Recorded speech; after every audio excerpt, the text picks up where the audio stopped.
Assalamualaikum warahmatullahi wabarakatuh. Waalaikumsalam warahmatullahi wabarakatuh. Bagaimana kabarnya hari ini anak-anak? Terus kalau mau semua kenalkan, pasti sudah tahu nama Bapak Ayu. Di sini ada tujuan tertentu, yaitu ini ngobrol tentang perusahaan memilih jurusan sekolah.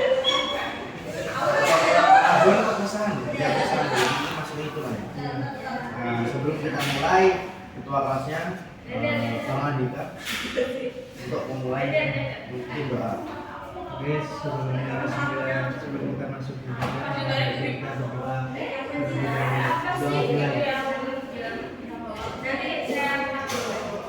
Doa selesai. Amin.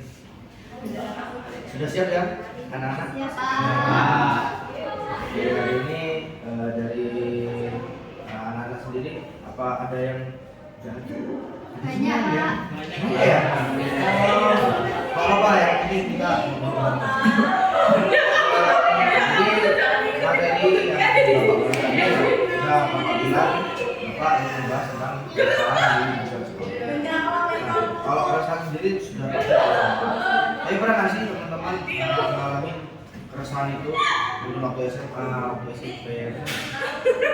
Nah, bisa Mbak Egy contohkan apa mungkin waktu SMP? Dulu waktu SMP bingung, Pak, mau masuk kuliah.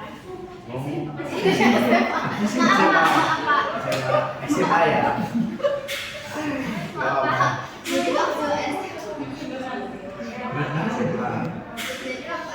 dulu ya bingung mau masuk jurusan apa. Ya resah lah pokoknya. Antara ini Bapak membahas jurusan kuliah atau Ya boleh sini SMA dan kuliah Pak. Apa aja tentang keresahan di jurusan Pak? jadi waktu masih SMKD, Pak ya? Enggak apa. Jadi waktu masih SMK, ada SMK kan di bawah dulu kan, Pak ya? Jadi di situ bingung mau ambil apa, sedangkan waktu masih SMA kan masih nunggu banget kan ya.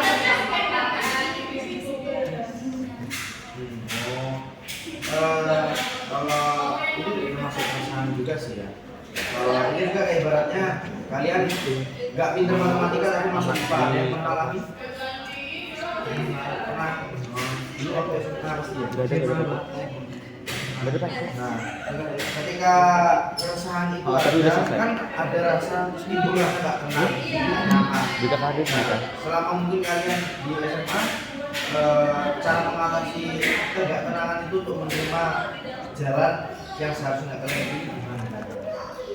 Nah, yang pernah kalian alami.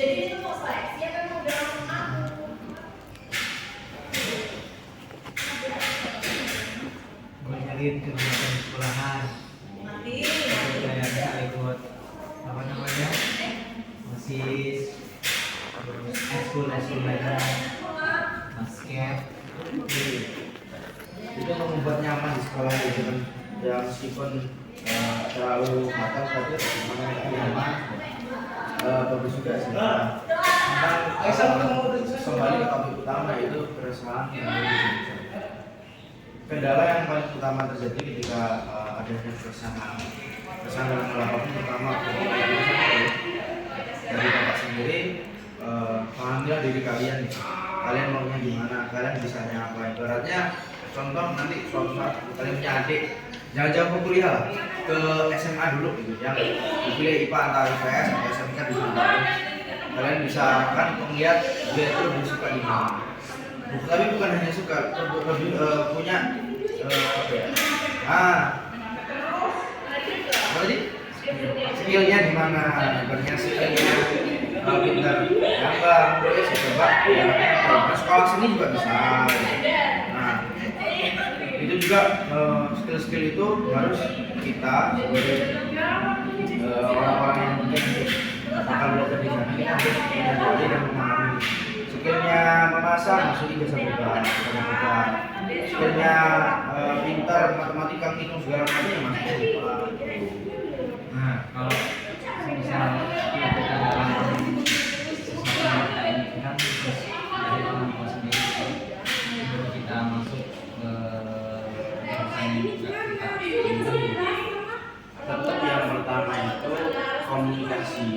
harus tergantung dari anak dan orang tua. Yang meskipun memang susah sih, orang tua itu kita berpilihan, orang tua punya ketentuan. Ternyata yang itu sering terjadi ya.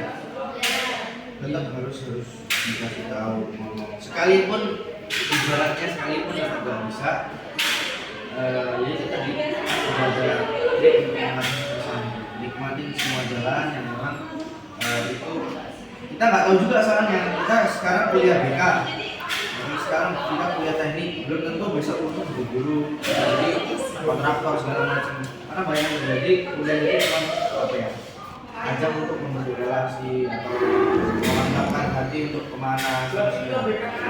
Ini juga bisa. Jadi bukan kita menyalahkan orang tua, enggak sih. Orang tua selalu punya anaknya pilihan yang terbaik lah untuk anaknya. Ya, namanya enggak wajib kita jadi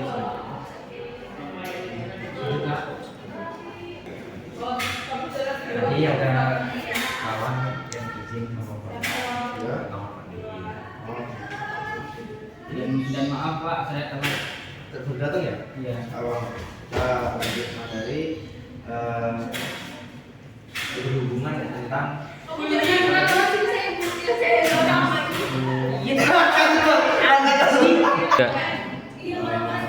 lagi topik tadi dan cemas mendapat pekerjaan. Lagi-lagi kita bahas tentang ragu memilih jurusan. Hal ini sering terjadi di anak-anak usia kita dalam memilih jurusan ketika mau kuliah, ketika sekolah juga. Kemudian yang tadi dibilang Mas Habib tentang gimana kalau orang tua tidak setuju dan kita mengikuti orang tua. Ya itu sebenarnya juga apa sih? Karena jalan semua orang itu begitu. Nah, tinggal yang tadi itu kita bahas cemas mencari tidak mendapatkan pekerjaan ya, karena kita mikirnya pekerjaan ini saya nggak sesuai, saya bingung ini kerjanya gimana, karena saya nggak bisa, saya nggak tekun gitu ya. Nah, yang paling pertama untuk mengatasi kecemasan itu adalah lagi-lagi refleksi diri, kemampuan pahami diri, kemampuan kita itu gimana, bagaimana, dan batasnya seperti apa. Untuk mencari pekerjaan itu sebenarnya hal yang wajib kita pikirkan, tapi jangan terlalu dipikirkan.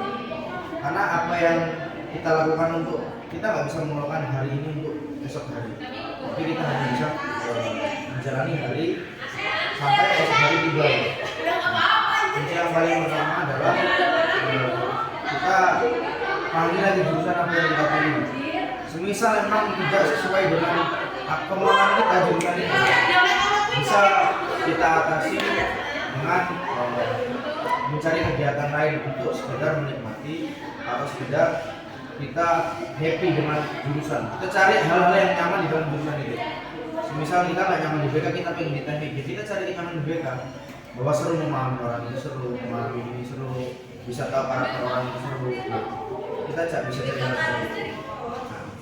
Kalau tentang pekerjaan, kita bisa rencanakan sekarang, tapi kita tidak bisa memasukkan apa yang menjadi mimpi. Kita merencanakan kita mau jadi guru BK, kita mau menjadi tempat konseling orang, ya kita kuliah BK gitu. Kita masuk, kita pahami karakter orang, kita belajar psikologis orang itu mau di mana gitu. Nah, kira-kira kalau mas-mas kuliah ini ada nggak kayak dulu dimana aslinya bukan mau di sini tapi dipaksa jadi orang tua gimana nih? Menurut saya mah kalau mohon maaf Pak, minta waktu ini untuk Iya. Begini saya cemasnya karena takut tidak bisa Pak. Takutnya tidak bisa ketika saya sudah memasuki jurusan itu, dan apa namanya, kan BK itu nggak cuma jadi konseling ya Pak. Nah, saya cemasnya ketika saya udah nggak masuk di konseling itu, saya kemana lagi gitu Pak, bisa berputar kemana lagi. Karena jurusan saya cuma masuk ke BK itu, iya. Saya jika tidak masuk ke BK nya harus kemana. Jadi kayak ibaratnya ketika saya ibaratnya nggak mampu Pak di konseling, terus kalau di luar saya mau kemana gitu ya setelah ini ya berarti. Iya. Karena Jadi seperti itu Pak, misalnya pekerjaan kita kan saya ngambil jurusan BK. Nah, sedangkan BK sendiri kan nggak cuma harus jadi konselor atau konseli atau guru BK. Ada pekerjaan lain yang bisa, contohnya seperti menjaga lapas atau lainnya. Nah, saya cemas ketika saya sudah masuk BK dan saya mendapatkan tidak masuk ke dalam guru BK atau konseling itu tadi dan tidak masuk ke lapas, saya bisa kemana lagi Pak? oh, kalau masalah pekerjaan itu sangat luas ya. Bisa di HRD kita juga bisa. Apa ya, lebih ke kita masuk sebuah instansi pekerjaan di PT juga kita jadi penanya ketika orang itu mau masuk, kita tanya-tanya juga bisa. Sebenarnya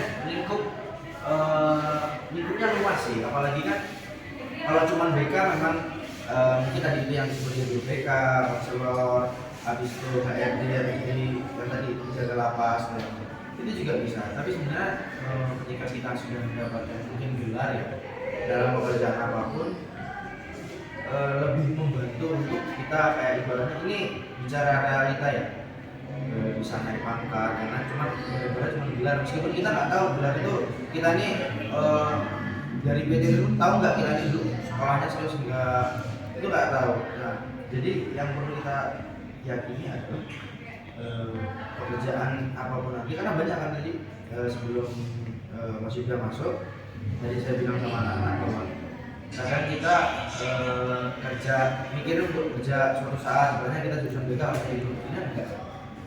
Banyak gitu lingkup yang lebih luas, jadi tadi itu bisa di PT juga bisa, jadi CEO sebuah produk juga bisa ketika kita mempunyai life skill, kemampuan gitu. Nah, cara mengasah kemampuan ini jadi itu kan kita nikmatin, kita paham diri kita, seenggaknya kita nih kalau diibaratkan pedang, kita membutuhkan pedang untuk apa ya, kita pakai suatu saat nanti juga menjadi pekerjaan dari hal apapun.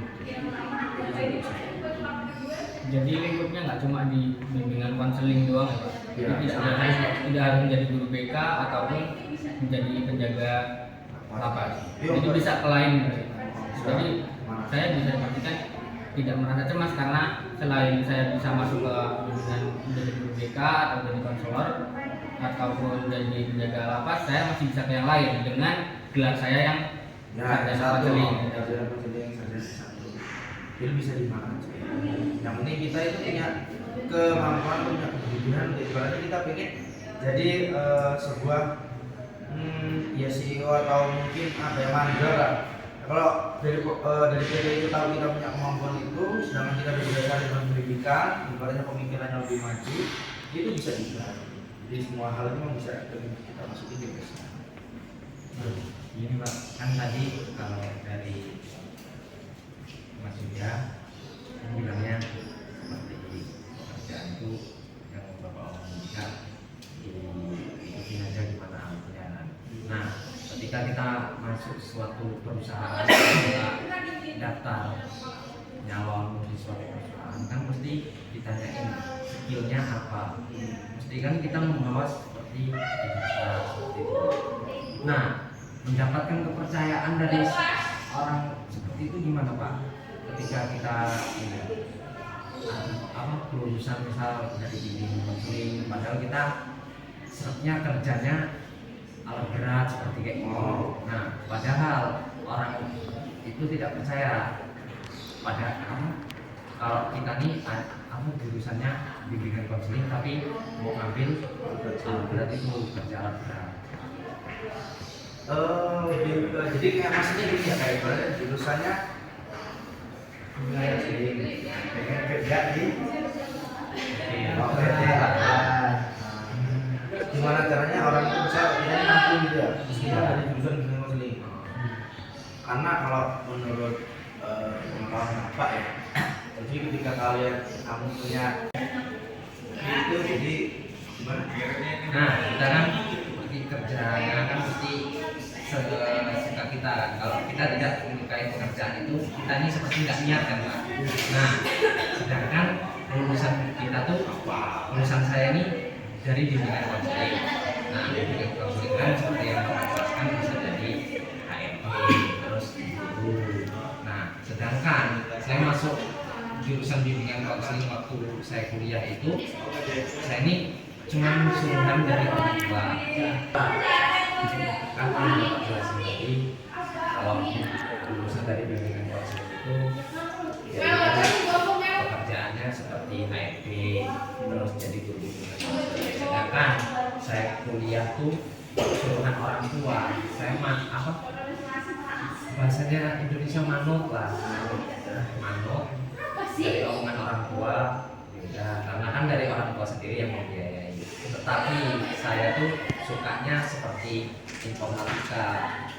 Nah, ketika saya sudah lulus dari bimbingan konseling, saya ingin daftar di suatu perusahaan atau kantor, misalnya PLN atau gimana lah kantor yang dari IT atau gimana. Nah, kan yang dilihat itu dari ijazahnya kan Pak. Nah, sedangkan ijazah saya bimbingan dan konseling, dan seharusnya bimbingan konseling kan seperti HRD, terus bimbingan konseling. Kan positif di sana nih ada yang mempertanyakan apa namanya mau kerjanya di bagian apa, sedangkan lulusan kita di bagian guru bimbingan konseling. Seperti mereka nih tidak percaya dengan skill kita, padahal kemampuan kita tuh di bidang itu, tapi lulusan kita beda. Nah, itu gimana cara meningkatkan kepercayaannya? Nah, bagian yang kamu minta itu apa contohnya? Seperti ini, saya ingin kerja masang TV aja kan masih termasuk informatika. Nah, tapi orang-orang ini nggak percaya. Saya ini padahal cuma guru bimbingan konseling, tapi semenjak saya dari SMA itu saya ini sering sekali melakukan pekerjaan itu, walaupun memang hanya ikut orang.